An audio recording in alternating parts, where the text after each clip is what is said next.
नमस्कार दोस्तों, आइए आपका स्वागत है हमारे चैनल पर। तो हम लोग सांख्यिकी पढ़े हैं और सांख्यिकी में 2 क्लास हम लोग की हो चुकी है। आज हम लोग की तीसरी क्लास होने जा रही है। तो 2 क्लास में हम लोग सांख्यिकी के बारे में और सांख्यिकी में कौन कौन टर्म यूज होते हैं, जैसे क्लास क्या होता है, क्लास इंटरवल क्या होता है, मध्य बिंदु क्या होता है, बारंबारता क्या होती है, संचयी बारंबारता क्या होती है, और संचयी बारंबारता कैसे बनाते हैं और संचयी बारंबारता कितने तरीके से बनाए जा सकते हैं। तो ये सब बातें हम लोग पिछले 2 क्लास में कर चुके हैं और बहुत ही अच्छी तरीके से। तो जो स्टूडेंट आज पहली बार इस वीडियो को देख रहे हैं उनसे मैं कहूँगा कि पिछला 2 क्लास सांख्यिकी का जरूर देख लें, क्योंकि बेसिक चीज़ें वहीं से है। आपको पूरा कॉन्सेप्ट सांख्यिकी होता क्या है, इसका मतलब क्या होता है, डेटा क्या होता है, रॉ डेटा क्या होता है, तो ये सारी बातें हम लोग पिछले 2 क्लास में कर चुके हैं। तो आप कोई भी टॉपिक अगर देखें तो शुरुआत से पहला वीडियो जरूर देखें, तभी आपको पूरा समझ में आएगा, और पूरे वीडियो को जरूर देखें। और मैं ये भी कह रहा हूँ कि जो भी देख रहे हैं, जो स्टूडेंट देख रहे हैं, जिनको पसंद आ रहा है, आप कमेंट जरूर किया करिए और ज़्यादा से ज़्यादा अपने दोस्तों को शेयर करिए, लाइक करिए और चैनल को सब्सक्राइब करवाइए, ताकि और लोग भी इसका फ़ायदा ले सकें और मैं आपके लिए और भी अच्छी टॉपिक पढ़ा सकूँ। तो कमेंट में आप जरूर लिखा करिए। तो आइए आज अगला टॉपिक स्टार्ट करते हैं। देखिए, सांख्यिकी में लिखा हुआ केंद्रीय प्रवृत्ति की माप, मेजर ऑफ सेंट्रल टेंडेंसी। तो केंद्रीय प्रवृत्ति की माप क्या होती है? जैसे कोई भी डेटा होता है तो उसका एक ऐसा डेटा होता है, कोई भी आंकड़े आप इकट्ठा कर लीजिए तो उसमें से एक ऐसा आंकड़ा होता है जिसके इर्द गिर्द ही सारे आंकड़े होते हैं। मतलब आप बोल सकते हैं कि वो जो आंकड़ा है इस पूरे आंकड़े को रिप्रेजेंट कर रहा है या दिखा रहा है। समझ पा रहे हैं? जैसे मान लीजिए एक क्लास है, कोई भी है, जैसे मान लीजिए कुछ स्टूडेंट का हम लोग टेस्ट लिए, 20 नंबर का टेस्ट ले लिए और उसमें से मान लीजिए 10 लोगों का टेस्ट लिए, तो नंबर पा रहा है कोई, मान लीजिए कोई 15 पा गया, कोई 19 पा गया, कोई 18 पा गया, फिर कोई 15 पा गया, फिर कोई 16 पा गया, फिर कोई 15 पा गया, फिर कोई 18 पा गया, फिर कोई 17 पा गया। कितना हो गया भाई? 1 2 3 4 5 6 7 8। मान लीजिए कोई फिर 15 पा गया, फिर कोई 14 पा गया, तो 10 हो गए। तो ये 10 स्टूडेंटों का 20 में से टेस्ट हुआ है और उसका मार्क्स है। तो जब आप इसको देखेंगे तो आप देख रहे हैं कि 15 जो है कि सबसे ज़्यादा स्टूडेंट पाए हैं, 15 सबसे ज़्यादा स्टूडेंट नंबर पा रहे हैं। तो आप बोल देंगे कि 15 उस क्लास का एवरेज नंबर है, मतलब 15 ही उस पूरे क्लास के लड़कों का जो टेस्ट है उसको रिप्रेजेंट कर रहा है। मतलब एक एवरेज नंबर आप बोल सकते हैं कि इस क्लास के लड़के 20 में से 15 मैक्सिमम पाए हैं, तो 15 ही उस क्लास का क्या है, रिप्रेजेंटेटिव डेटा है, या 15 ही उस पूरे क्लास की स्थिति को बता रहा है। मतलब आप बोल सकते हैं कि हमारे क्लास में से मैक्सिमम बच्चे 20 में से 15 नंबर पा रहे हैं, या बोल सकते हैं एवरेज 15 नंबर पा रहे हैं। तो इसी को बोलते हैं केंद्रीय प्रवृत्ति की माप, सेंट्रल टेंडेंसी। मतलब पूरे डेटा को, पूरे क्लास को, 15 एक ऐसा नंबर है जो पूरे क्लास के स्टूडेंटों को रिप्रेजेंट कर रहा है या दिखा रहा है। तो आप समझ पा रहे हैं केंद्रीय प्रवृत्ति की माप क्या होती है। अब आइए आगे बात करते हैं, केंद्रीय प्रवृत्ति की माप कितने तरीके से कर सकते हैं। एक होता है गणितीय माप, जिसको अर्थमेटिक मीन बोलते हैं। एक होता है स्थितिक माध्य, जिसको पोजिशनल मीन बोलते हैं। अब गणितीय माध्य में क्या होता है, समांतर माध्य, गुणोत्तर माध्य और हरात्मक माध्य। समांतर माध्य को अर्थमेटिक मीन बोलते हैं, अरिथमेटिक मीन, समांतर माध्य को ही अर्थमेटिक मीन। अच्छा, समांतर माध्य को ही औसत भी बोलते हैं और समांतर माध्य को माध्य भी बोलते हैं, या केवल मीन बोल सकते हैं। ये सब समांतर माध्य के ही नाम है। अर्थमेटिक मीन भी बोल दीजिए, समांतर माध्य को औसत बोलते हैं, समांतर माध्य को माध्य बोलते हैं। गुणोत्तर माध्य आप जानते हैं, ज्योमेट्रिक मीन, हरात्मक माध्य, हार्मोनिक मीन, और एक होता है माध्यिका, जिसको बोलते हैं मीडियन, और बहुलक मतलब माड।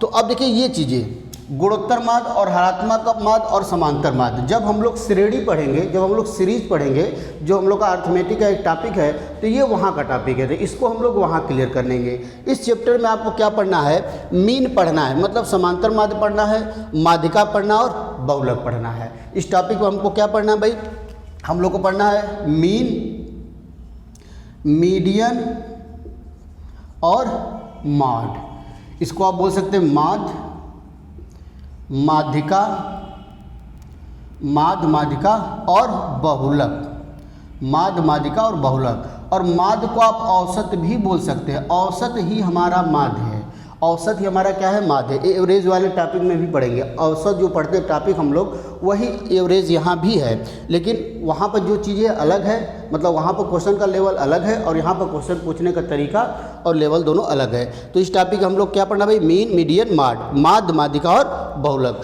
तो आइए स्टार्ट करते हैं, एक एक टॉपिक को क्लियर करते हुए हम लोग चलते हैं। सबसे पहले हम लोग स्टार्ट करेंगे माध्य। मीन क्या होता है या औसत क्या होता है, दोनों सब एक ही बात है।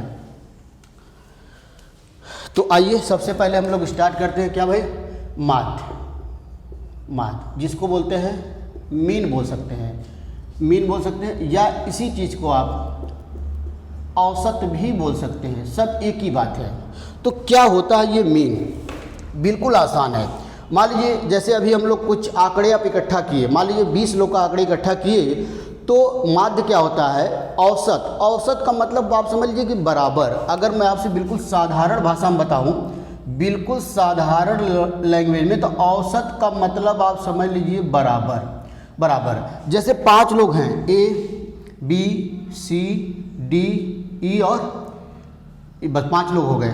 मान लीजिए किसी चीज़ के लिए आप इनसे चंदा इकट्ठा कर रहे हैं, पैसा, तो मान लीजिए ये दिए 15 रुपया, ये दे दिए 12 रुपया, ये दे दिए 18 रुपया, ये दे दिए 25 रुपया और ये दे दिए 40 रुपया, सपोज करिए।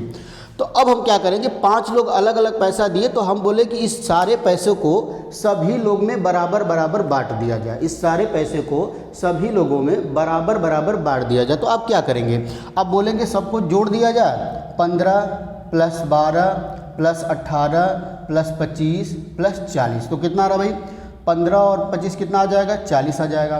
12 और 18 कितना आ जाएगा, 30 आ जाएगा और 40 आ जाएगा। 40 40 80 और 30 110। आप बोलेंगे टोटल 110 रुपया है, कितना है, टोटल 110 रुपया, और 5 लोगों में बांटना है, तो आप बोलेंगे 110 को 5 से भाग दीजिए, 5 दूना 10, 5 दूना 10। इसका मतलब प्रत्येक आदमी को कितना मिलेगा भाई, 22 रुपया। क्या मिलेगा, 22 रुपया। तो यही हो गया हमारा औसत, या इसी को आप बोल दीजिए माध्य, या इसी को बोल दीजिए मीडियन। इसी को क्या बोल दीजिए भाई, अच्छा मीडियन नहीं होता है, मीन होता है, ये हम लोग गलत लिख दिया है, जो माध्य की इंग्लिश होती है वो मीन होती है, ठीक है।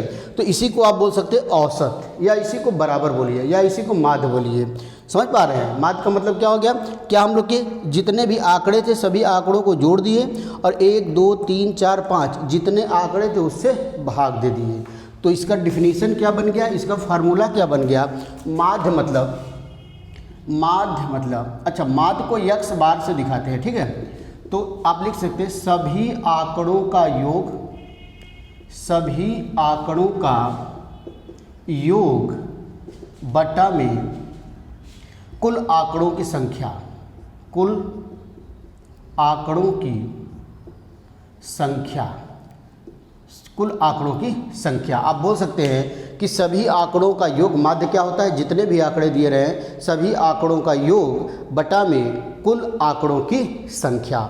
मान लीजिए आपके पास आंकड़े हैं x1 + x2 + x3 + ... xn, और कुल आंकड़ों की संख्या n है, तो हमारा जो x बार होगा वो हो जाएगा x1 + x2 + x3 ... xn बटा में x। अच्छा इस चीज़ को ऐसे भी लिख सकते हैं आप, इसको समेशन x बटा में n। जो ये साइन होता है, ये जो साइन होता है इसको बोलते हैं समेशन, समेशन, और इसका मतलब होता है योग। यक्स आई लिखने का मतलब क्या है कि जितनी डेटा हमारे पास है, समेशन यक्स का मतलब ये हो गया कि जितनी डेटा हमारे पास है सबका योग, सबका योग। समझ पा रहे हैं ये माध्य क्या होता है, ये हमारा माध्य हो गया। एक चीज़ और देख लीजिए, मान लीजिए हमारे पास आंकड़े x1 x2 x3 ... xn है, और इनकी बारंबारता f1 f2 f3 ... n है। इसका मतलब ये हो गया x1 f1 बार आया है, x2 f2 बार आया है, x3 f3 बार आया है। जैसे मैं आपको एग्जांपल समझाता हूँ, मान लीजिए 3 स्टूडेंट हमारे पास है A B C, A B C, 3 data कोई है A B C। तो मान लीजिए कोई 10 नंबर पाया, 15 नंबर पाया और 20 नंबर पाया। मान लीजिए 2 है, ये 3 है, ये 4 है। इसका मतलब ये हुआ कि 10 नंबर पाने वाले 2 लोग हैं, 15 नंबर पाने वाले 3 लोग हैं और 20 नंबर पाने वाले 4 लोग हैं। 10 नंबर पाने वाले 2 स्टूडेंट, 15 नंबर पाने वाले 3 स्टूडेंट और 20 नंबर पाने वाले 4 स्टूडेंट। तो टोटल नंबर जब जोड़ेंगे आप तो 10 नंबर पाने वाले 2 लोग हैं, तो टोटल नंबर कितना हो जाएगा? 10 गुणे 2, मतलब कितना नंबर पाए 2 लोग मिला के? 20 नंबर। अब 15 नंबर पाने वाले 3 नंबर हैं, तो टोटल 15 गुणे 3। 20 नंबर पाने वाले 4 लोग, तो 20 गुणे 4। तो ये टोटल सम हो गया, और 3 2 5 और 5 4 9। कितने लोग हो गए? 9 लोग हो गए। तो यही मैं यहाँ बताना चाह रहा हूँ कि अगर हम लोग का डेटा दिया है x1 x2 x3 और उनकी फ्रीक्वेंसी या बारंबारता दिया है f1 f2 f3, तो जो हमारा माध्य हो गया x बार होगा वो होगा x1 f1 plus x2 f2 plus x3 f3 dot dot dot xn fn बटा में f1 plus f2 plus f3 dot dot dot fn। जैसे यहाँ पर था, ये x1 है, ये x2 है, ये x3 है और ये f1 मान सकते हैं, इसको f2 और इसको f3। तो ये हमारा हो गया माध्य हो गया। और इसी चीज़ को हम लोग शॉर्टकट में लिखना चाहते हैं, तो आप लिखिए समेसन f x बटा में समेसन f। इसका मतलब सभी डेटा का योग बटा में डेटा की कुल संख्या, सभी आंकड़ों का योग बटा में आंकड़ों की कुल संख्या। तो माध्य का मतलब आप समझ गए होंगे, मुझे विश्वास है कि माध्य सभी लोगों को क्लियर हो गया होगा कि मीन क्या होता है, इसको कैसे निकालते हैं। माध्य मतलब सभी आंकड़ों का योग बटा में आंकड़ों की कुल संख्या। अगर आंकड़ों की फ्रीक्वेंसी भी दे दिया है, जैसे x1 f1 बार आया, x2 f2 बार आया, x3 f3 बार आया, तो यहाँ पर कुल योग कैसे निकालेंगे भाई? x1 f1 x2 f2 x3 f3 dot dot dot xn fn और बटा में टोटल फ्रीक्वेंसी। फ्रीक्वेंसी का मतलब यही होता है बारंबारता जिसे बोलते हैं, कोई भी आंकड़ा कितनी बार आया है। जैसे यहाँ 10 2 बार आया है, 10 नंबर पाने वाले 2 लोग, 15 नंबर पाने वाले 3 लोग, 20 नंबर पाने वाले 4 लोग हैं। तो 10 नंबर पाने वाले 2 लोग, तो टोटल कितना नंबर पाए? 20 नंबर। 15 नंबर 3 लोग, तो 15 प्लस 15 करिए या 15 गुणे 3 करिए। 20 नंबर पाने वाले 4 लोग हैं, तो 20 प्लस 20 प्लस 20, 20 को 4 बार जोड़ा जाए तब भी 80 आएगा, और 20 में 4 का गुणा कर दे तो भी 80 आएगा। इसका मतलब टोटल 80 लोग। और टोटल बारंबारता कितनी, फ्रीक्वेंसी कितनी है? 2 प्लस 3 प्लस 4, 3 2 5 4 9 हो जाएगा। तो यहाँ पर हम लोग को निकालना रहता, तो टोटल योग निकाल के 9 से भाग दे दिया जाता। वही काम यहाँ भी कर रहे हैं। तो माध्य मतलब आपको क्लियर हो गया होगा। तो आइए अब कुछ क्वेश्चन करते हैं, तो और भी ज़्यादा आपको कॉन्सेप्ट क्लियर होगा। अब अगर कुछ क्वेश्चन कर लिया जाए इस पर, माध्य पर, बहुत ही अच्छे अच्छे क्वेश्चन, इससे बाहर आपके एग्ज़ाम में कोई भी क्वेश्चन नहीं आएगा। जितना क्वेश्चन आपको मैं माध्य पर करा दूंगा या किसी भी टॉपिक पर, उससे बाहर क्वेश्चन आपको और कहीं पढ़ने की ज़रूरत नहीं है। तो आइए पहला क्वेश्चन देखिए, बहुत ही आसान दिया हुआ है। क्वेश्चन नंबर फर्स्ट दिया हुआ कि 5 व्यक्तियों द्वारा सामाजिक कार्य के लिए उनके द्वारा दिया गया समय है। दिया हुआ है 5 व्यक्तियों द्वारा सामाजिक कार्य के लिए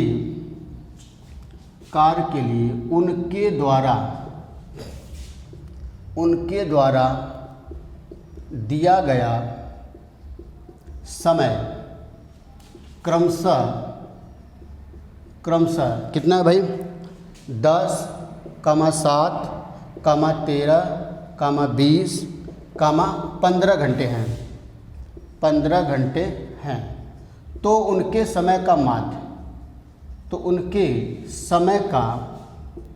माध्य आपको निकालना। उनके समय का माध्य या मीन क्या होगा? उनके समय का माध्य या मीन क्या होगा? तो आइए क्वेश्चन देखिए क्या दिया है कि 5 व्यक्तियों द्वारा सामाजिक कार्य के लिए दिया गया समय, मतलब पहला व्यक्ति 10 घंटा देता है, दूसरा 7 घंटा, तीसरा 13 घंटा, चौथा 20 घंटा और पांचवा 15 घंटा देता है। तो उनका औसत ज्ञात करना है। तो इसका मतलब यहाँ पर x1 की वैल्यू कितनी हो गई? 10, x2 की वैल्यू 7, x3 की वैल्यू 13, x4 की वैल्यू 20 और x5 की वैल्यू 15। और टोटल कितने लोग हैं? 5 लोग हैं। टोटल कितने हैं बच्चों? 5 लोग हैं। तो हम बताए थे माध्य मतलब क्या होता है? x1 plus x2 plus x3 plus x4 plus x5 सभी को जोड़ देंगे और n से भाग दे देंगे। जितने भी आंकड़े हैं सभी को जोड़कर और जितने नंबर आप आंकड़े, जितने आंकड़ों की संख्या उससे भाग देना है। तो बहुत ही आसान। तो यहाँ पर जोड़ेंगे 10 प्लस 7 प्लस 13 प्लस 20 प्लस 15 बटा में क्या करेंगे भाई 5 करेंगे। तो आइए जोड़ा जाए। तो 13 7 20, 20 20 40, 40 10 50 और 50 और 15 65। टोटल योग कितना आ जाएगा भाई 65। 65 बटा 4 इसका मतलब कितना आ जाएगा 13। तो इसका माध्य कितना आ जाएगा 13। माध्य का मतलब औसत। इसका मतलब हर व्यक्ति एवरेज 13 घंटा समय दे रहा है। हर व्यक्ति कितना दे रहा है भाई 13 घंटा समय दे रहा है। तो उम्मीद है कि आप समझ पा रहे होंगे। बहुत ही बेहतरीन क्वेश्चन और बहुत ही आसान टॉपिक है। बिल्कुल आप एक एक चीज़ को आप शुरू से देखते जाइए तो आपको कोई भी चीज़ कठिन नहीं लगेगा सांख्यिकी। अब इसके बाद किसी भी एग्ज़ाम में आपका कभी भी क्वेश्चन गलत नहीं होगा। एक अगला क्वेश्चन और एक आसान दिया है, बोला निम्न आंकड़ों का माध्य बताइए। निम्न आंकड़ों का माध्य या मीन क्या होगा। निम्न आंकड़ों का माध्य क्या होगा। आंकड़े दिए हैं आपके पास 10 20 25 15 5। आपके पास ये आंकड़े दिए हैं, इनका माध्य बताना है। तो सबसे पहले तो आप देख लीजिए कि कितने आंकड़े हम लोग के पास हैं। 1 2 3 4 5 आंकड़े हैं। इसका मतलब ये x1 की वैल्यू है और ये x2 की वैल्यू है, ये x3 की वैल्यू है और ये x4 की वैल्यू है और ये x5 की वैल्यू है। तो जो माध्य होगा टोटल जोड़ देंगे 10 प्लस 20 प्लस 25 प्लस 15 प्लस 5 और डिवाइडेड बाई 1 2 3 4 5। 5 नंबर है तो 5 से डिवाइड कर देंगे। अच्छा आप ऐसा भी कर सकते हैं, या तो सबको जोड़ के 5 से भाग दे दीजिए या फिर यहीं पे काट दीजिए। 5 दूना 10, 5 चौके 20, 5 पचे 25, 5 3 15, 5 1 कम 5 जोड़ दीजिए। 4 2 6, 6 5 11 और 11 3 14 और 1 15। आंसर कितना हो गया दोस्तों 15 हो गया। आंसर हमारा कितना हो गया भाई 15। आंसर करेक्ट हो जाएगा। समझ पा रहे हैं। अच्छा ये कुछ लोगों को नहीं समझ में आ रहा है, कोई दिक्कत नहीं। आप सबको जोड़ दीजिए और 5 से भाग दे दीजिए। आपको डिवाइड अर्थमेटिक में नंबर सिस्टम मैंने बताया था कि आप सबको जोड़कर भाग दीजिए या भाग देकर ही जोड़ दीजिए, दोनों बराबर ही आंसर देगा। तो आइए आगे बढ़ते हैं और कुछ और क्वेश्चन की प्रैक्टिस किया जाए। अभी बहुत माध्य में बचा है। अभी तो हम लोग बिल्कुल बेसिक क्वेश्चन कर रहे हैं, सिंपल वाला कर रहे हैं। अभी बारंबारता सारणी दे देगा तो वहाँ से कैसे हम लोग माध्य निकालेंगे। फ्रीक्वेंसी दे देगा, बारंबारता दे देगा तो वहाँ से कैसे माध्य निकालेंगे। ग्रुप डेटा दे देगा तो उसका माध्य कैसे निकालेंगे। तो अभी माध्य में बहुत भी चीज़ें हैं, लेकिन धीरे धीरे स्टेप बाय स्टेप हम आपको पढ़ाएंगे। बस आप धैर्य रखिए, आपको हर चीज़ समझ में आएगा। तो अगला क्वेश्चन आइए, क्वेश्चन नंबर 3 दिया कि यदि आंकड़े, एक क्वेश्चन दिया हुआ है कि यदि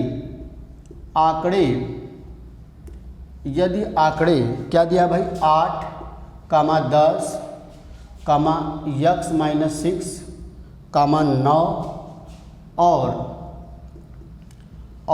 x+4 का माध्य, x+4 का माध्य 9 है तो x का मान क्या होगा। x का मान बताइए। एक क्वेश्चन मार्क है, मतलब x का मान आपको बताना है। तो बहुत ही अच्छा क्वेश्चन, इस तरह एग्जाम में काफ़ी क्वेश्चन आ गए हम लोग के। आंकड़े कुछ दिया हुआ है 8, 10, x-6 प्लस 9 और x+4 और इसका माध्य पहले ही दे दिया है कितना 9। तो आपको क्या बताना है x का मान। तो आप जानते हैं कि माध्य बराबर क्या होता है भाई, कितनी डेटा 1 2 3 4 5। तो इसका मतलब x1 plus x2 plus x3 plus x4 plus x5 बटा में 5 और ये कितना दिया हुआ है 9 दिया है। ऐसे ही माध्य निकालेंगे और माध्य पहले ही 9 दे दिया है। तो अब डेटा लिख लेंगे। x1 की वैल्यू 8, x की वैल्यू 10, x3 की वैल्यू x-6 फिर 9 प्लस x+4 बटा में 5 divided by 5 is equal to 9। तो x प्लस x जोड़ेंगे तो 2x आ जाएगा। अब देखिए कुछ कैंसिल करते हैं तो 10 और 8 18, कितना जाएगा भाई 10 और 8 18 और 18 और 4 22 और 22 और 9 22 में से 9 जोड़ देंगे 31 और 31 में से -6 कर देंगे 25 बचेगा। मतलब टोटल 25 बचेगा और इधर 9 बचे 45। समझ पा रहे हैं? बिल्कुल आसान है, आपको ऐड करना है, जैसे भी आप ऐड कर ले। आप चाहे तो पहले 6 को माइनस कर दीजिए किसी में। हमने क्या किया, 10 और 8 18, 18 और 4 22, और 22 और 9 31, 22 और 9 31, और 31 में से 6 को माइनस करेंगे 25, और इस 5 का इधर गुणा करेंगे, 9 बचे 45, मतलब 2x + 25 बराबर 45। तो 2x बराबर उधर जाएगा 25, तो 45 में से 40, तो x बराबर कितना आ जाएगा दोस्तों, 20 आ जाएगा। x की वैल्यू कितना आ गई दोस्तों, 20 आ गया, और 20 ही हमारा इस क्वेश्चन का सही आंसर होगा। 20 हमारा क्या होगा, बिल्कुल करेक्ट आंसर होगा इस क्वेश्चन का। समझ पा रहे हैं आप? बिल्कुल बहुत ही आसान क्वेश्चन है, बहुत ही बेहतरीन क्वेश्चन मैं आपको करा रहा हूँ। तो धीरे धीरे धीरे धीरे आप बढ़ते रहिए, सारे क्वेश्चन आपके, कोई भी ऐसा क्वेश्चन नहीं होगा जो आपसे छूट जाए, कोई भी ऐसा क्वेश्चन नहीं होगा। तो आइए नेक्स्ट क्वेश्चन करते हैं। दिया निम्न आंकड़े 6 छात्रों का वजन दिखाता है, तो उनका माध्य क्या होगा। क्वेश्चन दिया है नेक्स्ट, करा निम्न आंकड़े 6 छात्रों का वजन दिखाता है, तो उनका माध्य आपको बताना है।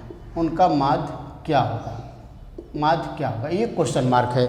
उनका माध्य क्या होगा। निम्न आंकड़े हैं, अब देखिए आंकड़े दिया हुआ है टेबल बना के, ये छात्र है और ये वजन है। वजन केजी में दिया हुआ, वजन किस में दिया भाई, केजी में। छात्र दिया P Q R S और T, और वजन क्या है, 42 63 48 49 56, 1 2 3 4 5 ही लोग हैं, एक छात्र और है। 56 के बाद 35। ये आपका टेबल टाइप का दिया हुआ है, ये तो बिल्कुल आसान वाला टेबल है। ये टेबल एक दिया हुआ है, 6 छात्र हैं जिनका वजन केजी में है, आपको इनका माध्य बताना है। मतलब पहले छात्र का वजन 42 केजी, दूसरे का 63 केजी, तीसरे का 48 केजी, चौथे का 49 केजी, पाँचवें का 56 केजी और छठवें का 35 केजी। तो आपको माध्य बताना है। तो आप माध्य जान रहे हैं, कितने लोग हैं, 6 लोग। तो x1 + x2 ... x6 बटा में 6 कर देंगे। अब जोड़ दीजिए आप, 42 + 63 + 48 + 49 + 56 + 35 बटा में 6 हो जाएगा दोस्तों। तो आइए सबको ऐड किया जाए। तो ऐड आप करें, कितना होगा, 6 5 11, 11 और 9 20, 20 और 8 28, 28 और 3 31, और 31 और 2 33, 33 को 3 लिखेंगे, और 3 हमारा क्या हो जाएगा, कैरी हो जाएगा। तो अब इसको जोड़ दिया जाए, 5 3 8, 8 4 12, 12 4 16, 16 6 22, 22 और 4 26, और 26 और 3 जोड़ेंगे तो कितना आ जाएगा, 29 आ जाएगा बटा में 6। तो कैंसिल कर दिया जाए, कटेगा नहीं 3 से, तो 6 से भाग दीजिए। 293 में 6 से भाग दिया जाए, कितना हो जाएगा, 6 5 30, 4 बार जाएगा, 6 चौके 24 5 0, 6 छते 42, 6 बटे 48, 6 बटे 48 2 आ गया, 0 6 दूना 18, तो लगभग 48.2 kg आ गया।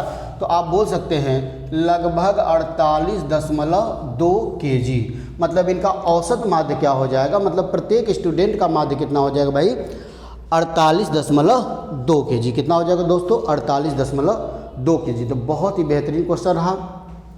आइए नेक्स्ट क्वेश्चन करते हैं। एक और क्वेश्चन किया जाए, बहुत अच्छा क्वेश्चन। अब हम लोग डेटा, ये तो बिल्कुल आसान क्वेश्चन था, हम लोग का बिल्कुल सिंपल था। अब अगर डेटा हम लोग का बारंबारता दिया हो, अगर हम लोग को आप बारंबारता सारणी दिया हो, तो हम लोग कैसे माध्य निकालेंगे। तो अगला क्वेश्चन देखिए, यही है, लिख लिया निम्न सारणी में 40 छात्रों की आयु दी गई, तो उनका औसत। क्वेश्चन दिया है निम्न सारणी में 40 छात्रों की आयु दिया गया है, आयु दिया गया है, तो उनका माध्य आयु आपको बताना है। उनका माध्य आयु क्या होगा, उनका माध्य आयु क्या होगा। अब देखिए बहुत ही बेहतरीन क्वेश्चन है। अब एक सारणी मैं बना रहा हूँ, आपको दिया हुआ है, यहाँ दिया है आयु वर्ष में, यहाँ आपका दे दिया है आयु वर्ष में एक ये सारणी, और दूसरा क्या है छात्रों की संख्या, छात्रों की संख्या, इसी को हम लोग बोलते हैं बारंबारता या एफ या फ्रीक्वेंसी, और ये जो देता है इसको एक्स आई बोलते हैं, मतलब डेटा। तो 15 दिया है यहाँ पर, पहले मैं टेबल बना रहा हूँ 10, 16, 9 और 8, यहाँ पर 12, 9, 8, 7 और 4। तो बहुत ही ध्यान समझिए दोस्तों, बहुत ही बढ़िया क्वेश्चन है। अब धीरे धीरे हम लोग कठिन क्वेश्चन की तरफ बढ़ेंगे। तो अब देखिए डेटा दिया गया, सबसे पहले तो टेबल को समझिए। यहाँ दिया आयु वर्ष में और छात्रों की संख्या, इसका मतलब 15 वर्ष, मतलब 15 वर्ष की आयु वाले 12 छात्र हैं, मतलब 12 छात्र ऐसे हैं जिनकी उम्र कितनी है 15 साल है। 10 वर्ष के कितने छात्र हैं 9, मतलब 9 छात्र ऐसे हैं जिनकी उम्र 10 है, मतलब 10 + 10 + 10 + 10 कितनी बार करेंगे 9 बार, तो 90 आएगा। या तो सीधे टोटल योग अगर निकालना है तो 10 × 9 कर दिया जाए। यहाँ पर 16 वर्ष के कितने लोग हैं 8 लोग, 9 वर्ष वाले वायु वाले कितने स्टूडेंट हैं 7, 8 वर्ष उम्र वाले कितने लोग हैं 4 लोग हैं। तो आप समझ रहे हैं। तो अब हमको समेसन, अब हमको एफ एक्स निकालना है। एक और टेबल बनाएंगे एफ एक्स। अब बताइए एफ एक्स का मतलब क्या होगा। अगर 15 वर्ष आयु वाले 12 लोग हैं, मतलब 12 छात्र ऐसे हैं जिनकी उम्र 15 साल है, तो 15 + 15 + 15 कितनी बार जोड़ेंगे 12 बार जोड़ेंगे, या 15 × 12 कर देंगे, तो टोटल उम्र कितनी आ जाएगी 180 साल। 12 लोगों को मिला के उम्र कितनी आ जाएगी 180। अब 10 वर्ष वाले कितने लोग हैं 90 लोग, 10 वर्ष वाले कितने छात्र हैं 90, तो कुल उम्र कितनी हो गई, अरे 9, तो कुल उम्र कितनी हो गई 90 वर्ष।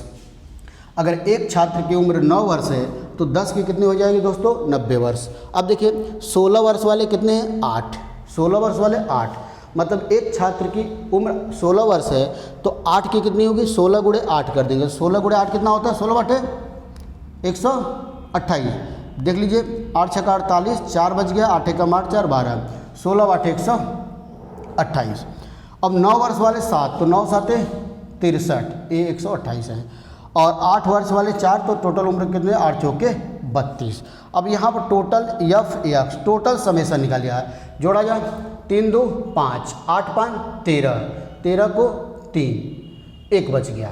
अब अगला नंबर 6 × 3 = 9, 9 × 2 = 11, 11 और 9 = 20, 20 और 8 = 28, और 1 = 29, कितना बच गया 2, 1 और 1 2 और 2 4। इसका मतलब टोटल उम्र कितनी आ गई 493। और ये आप टोटल जोड़ेंगे छात्रों की संख्या तो 40 आ जाएगी, ये पहले ही 40 दिया है, अब जोड़कर चेक भी कर सकते हैं। 7 × 4 = 11, 11 और 8 = 19, 19 और 9 = 28, और 28 और 12 जोड़ दें कितना आ जाएगा दोस्तों 40 आ जाएगा। इसका मतलब अब एक्स बार माध्य बराबर होता है summation of F x upon summation of F. इसका मतलब कुल उम्र, मतलब कुल उम्र बटा छात्रों की संख्या, तो कुल उम्र आपका आ गया 493 बटा में 40, कितना आ गया दोस्तों 493 बटा में 40। तो इसको भाग दे लेंगे, और भाग देने के बाद जो आएगा वही हमारा आंसर हो जाएगा। तो 493 में हम लोग 40 से भाग दे लेते हैं, तो 40 × 40, 9 3 2 बार जाएगा 80 हो जाएगा, तो 13.0, 4 × 12, 3 बार जाएगा 120। इसका मतलब आंसर आपका आ गया 12.3 वर्ष, लगभग 12.3 वर्ष आ गया। तो माध्य कितना हो गया इस टेबल का, छात्रों का औसत माध्य कितना हो गया, या माध्य उम्र कितनी हो गई भाई 12.3 वर्ष। तो आप समझ पा रहे हैं। आइए एक और क्वेश्चन देखा जाए।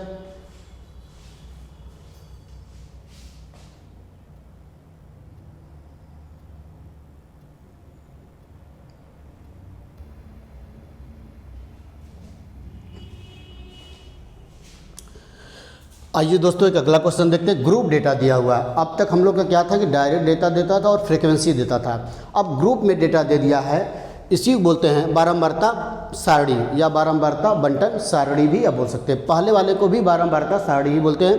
तो अब ग्रुप डेटा दे दिया है। क्या दिया हुआ है, अब देखिए निम्न आंकड़ों का माध्य, अब 0 से 20, 20 से 40, 40 से 60, 60 से 80, 80 से 100, 100 से 120।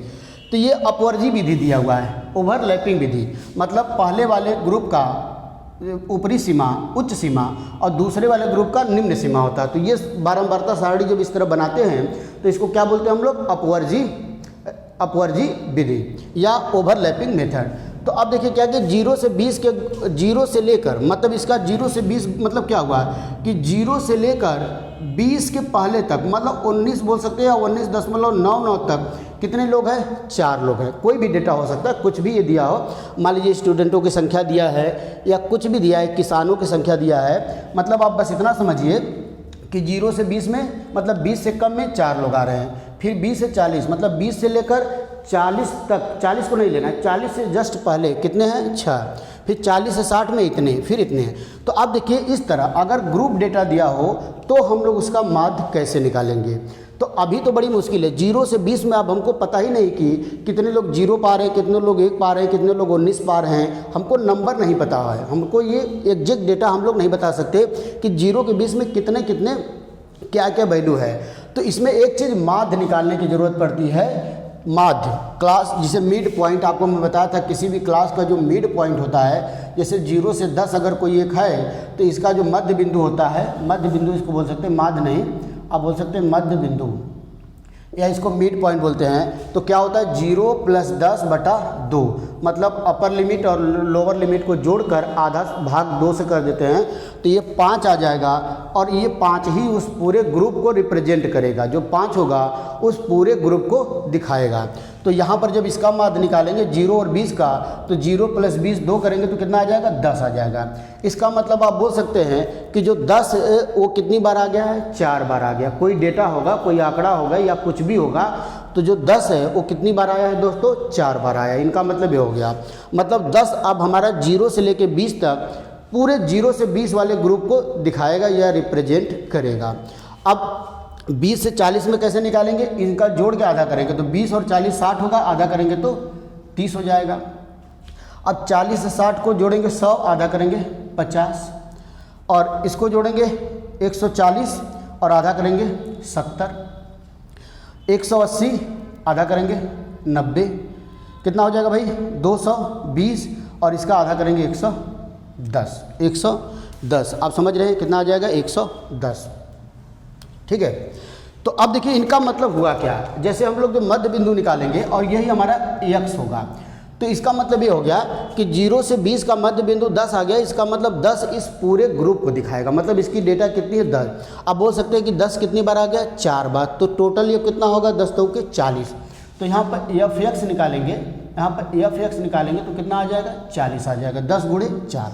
अब 20 और 40 का मध्य बिंदु 30 आया है। इसका मतलब ये दिखा रहा है कि 30 हमारा कितनी बार आ गया, 6 बार। 30 कितनी बार आ गया, 6 बार, क्योंकि 30 ही इस पूरे ग्रुप को रिप्रेजेंट करेगा। 30 इस पूरे ग्रुप को रिप्रेजेंट करेगा, मतलब हम लोग मान सकते हैं कि 30 लोग 30 नंबर पाने वाले, या 30 कुछ भी हो सकता है, 6 बार आया है। तो टोटल योग कितना हो जाएगा, 36 18 मतलब 180।